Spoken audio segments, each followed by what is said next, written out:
Grant here with Grow Pickleball.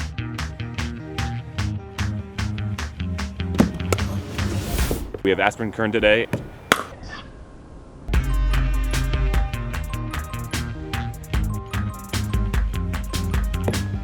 We'll be talking about dinks, what they are, and why they're important.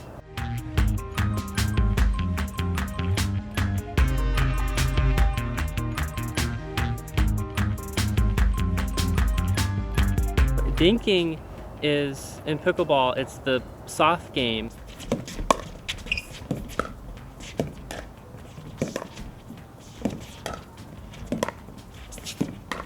In pickleball, you want to get up to the net because that's where most of the points happen. The purpose of dinking is to keep the game soft, keep the ball low. Make sure that your opponents can't attack anything. But you also want to keep the ball moving around. You don't want to just dink to the same spot over and over and over, or else your opponents aren't going to really, they're going to not have any problem with that.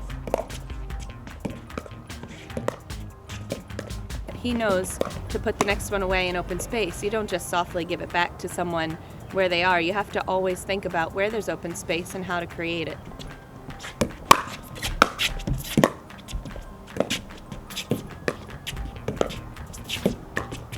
Placement and strategy is super important with dinking.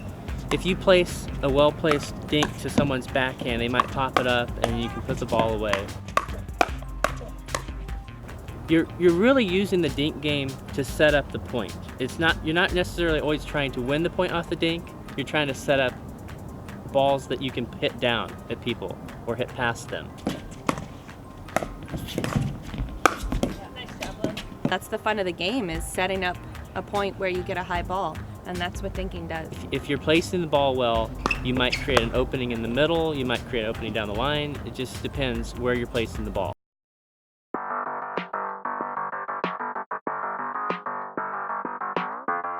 And with dinking, it's about finding that perfect balance of being patient, but then finding the right time to attack. I didn't even know until I watched Aspen a few years ago that you can play at a really high level and take a step or two back. You can play at any level. You should be playing this way. You can attack off the bounce, and what I mean by that is you can let the ball bounce and then rip it, and you don't always have to attack out of the air. Take a step or two back from the line and give yourself time. He always says you have way more time than you think. Which a lot of people, they hit 20 dinks in a row and then they're getting tired, they're moving around, their mind gets tired, and then they attack too soon. Once it clicks in your mind that you can take a little more time, the game is so much more fun. But you have to make sure to wait until the perfect ball.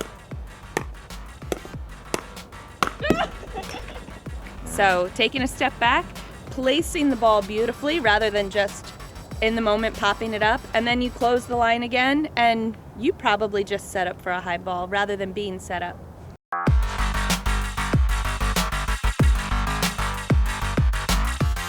With the forehand dink, you want to make sure to have a consistent stroke every time. To have a consistent stroke, I prefer to have kind of a shorter backswing.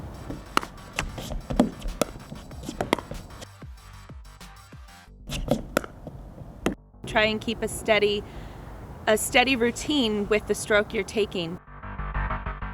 Probably the most important thing is your follow through. You don't want to just stop right at the point of contact or right after. Make sure you have a nice follow through in front. As far as point of contact, I kind of come under the ball a little bit. Not too much under though, so you don't want to pop the ball up if you're just coming under and then going straight up. Forehand.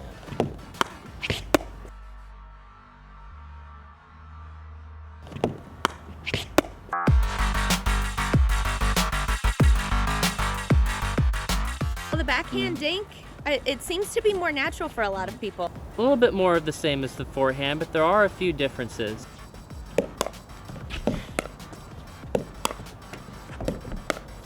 I think naturally, the backhand you're going to create some more spin just because a lot of people's natural grip is going to create some undercut.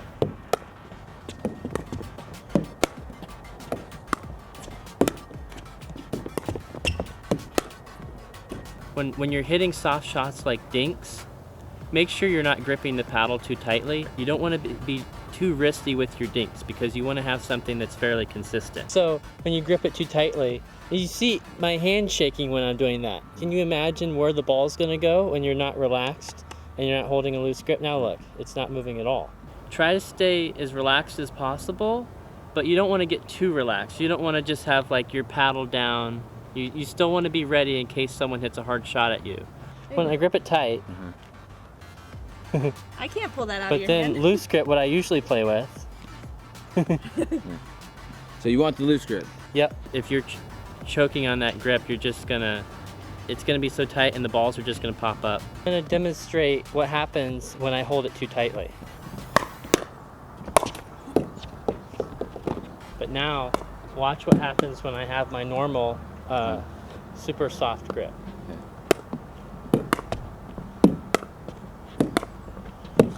Not only having that loose grip makes yourself relax and not be tense, but also when you're getting down and bending your legs, make sure they're not tense either.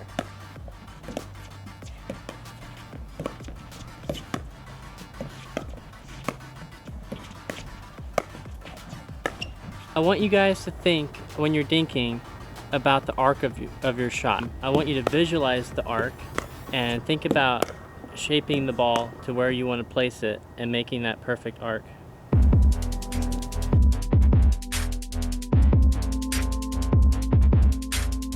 Common mistakes are not moving the ball around enough, just hitting in the same spot over and over and over and letting your opponent get in a rhythm. But you know when you hit a bad shot. So as soon as you know you hit a bad shot, you can go ahead and tense up again, take a little hop, back up if you have to. I back up a lot when I have to. And then maybe I can chip something back into the kitchen and make it up there for some more. Once again, taking the ball out of the air too much. There's no advantage to taking the ball out of the air way down at your feet. If you want to take the ball out of the air up high, that's fine, but just don't overdo it. It is like tennis, and my love for tennis is still here, but this isn't tennis, and we're gonna have to take a little more time to do what we want.